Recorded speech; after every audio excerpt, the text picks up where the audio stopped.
Excel is extremely flexible. And so we've seen this rise of technology that is trying to unseat Excel and trying to eliminate it from the commercial real estate ecosystem. That has not happened.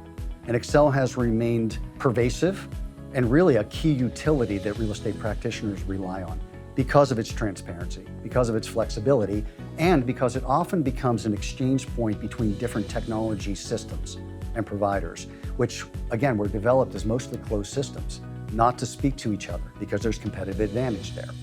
So Excel has a high reliance, and that's in everything from acquisition and pricing modeling through tracking your leases and your rent rolls for multifamily apartments. The reliance on Excel, we accept as part of the ecosystem.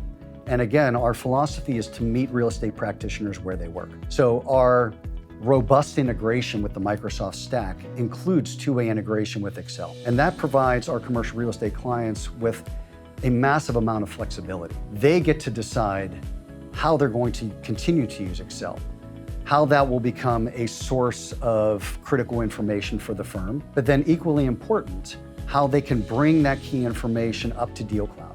So now you can connect the firm's internal data with your pipeline and your deal information and really a view of how your assets have performed over time. So DealCloud has not only accepted where Excel sits in the ecosystem, but we embrace it.